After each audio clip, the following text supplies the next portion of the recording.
तं तथा कृपया आविष्टम् अर्षु पूर्णः आकुलक्षणां विषीदन्तमिदं वाक्यम् उवाच मधुसूदन। संजय बोले, उस प्रकार करुणा से व्याप्त और आंसुओं से पूर्ण तथा व्याकुल नेत्रों वाले शोक युक्त उस अर्जुन के प्रति भगवान मधुसूदन ने यह वचन कहे। श्री भगवान वाच कुतः हित्वा कस्मलमिदं विस्मय समुपस्थितं नार्यजुष्टम् ऐश्वर्यम् कृतिक्रम अर्जुन।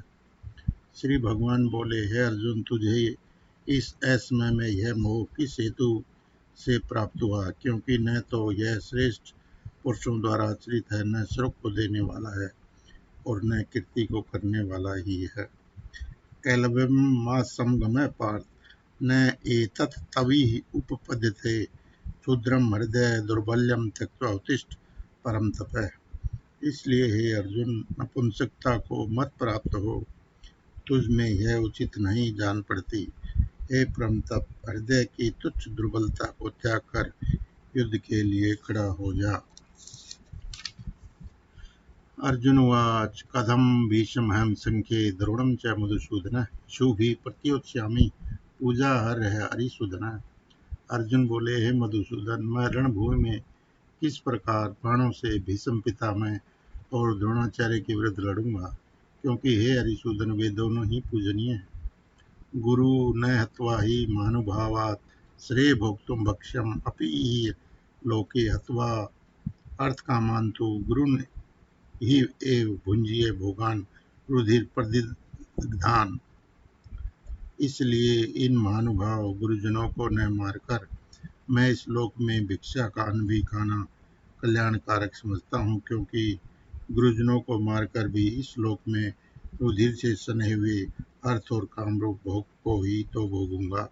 न च एतत् विदः कतः न गरीयः यत् वाजेम यदि वानो जयेयुः याने हत्वा न जिजीविष्यामि तेव स्थिता प्रमुखे धृतराष्ट्र।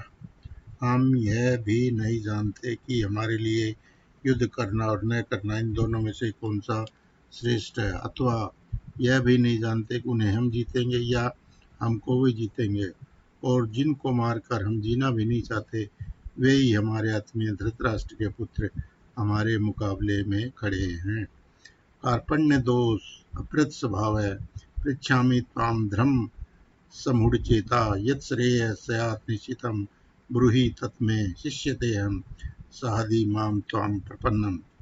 इसलिए कायरता रूप दोष से उपत हुए स्वभाव वाला तथा धर्म के विषय में मोहचित हुआ मैं आपसे पूछता हूँ कि जो साधन निश्चित कल्याणकारक हो वह मेरे लिए कहिए, क्योंकि मैं आपका शिष्य हूँ, इसलिए आपके शरण हुए मुझको शिक्षा दीजिए।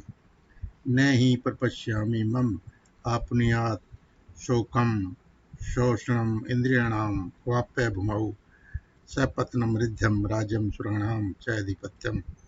क्योंकि भूमि में निष्कंटक धन धान्य संपन्न राज्य को और देवताओं के स्वामीपन को प्राप्त होकर भी मैं उस उपाय को नहीं देखता हूँ जो मेरी इंद्रियों के सुखाने वाले शोक को दूर कर सके। संजय उवाच एवं उक्त्वा ऋषिकेशं गुडाकेशः परं तपः न योत्सयति गोविन्दोक्त्वा तूष्णीं बभूव। संजय बोले, हे राजन, निद्रा को जीतने वाले अर्जुन अंतर्यामी श्री कृष्ण महाराज के प्रति इस प्रकार कहकर फिर श्री गोविंद भगवान से युद्ध नहीं करूंगा यह स्पष्ट कहकर चुप हो गए। तम उवाच ऋषिकेशः प्रसन्न इव भारत सेनयोः उभयोः मध्ये विषीदन्तम् इदं वचः। हे भरतवंशी धृतराष्ट्र, अंतर्यामी श्री कृष्ण महाराज दोनों सेनाओं के बीच में शोक करते हुए उस अर्जुन को हंसते हुए यह वचन बोले।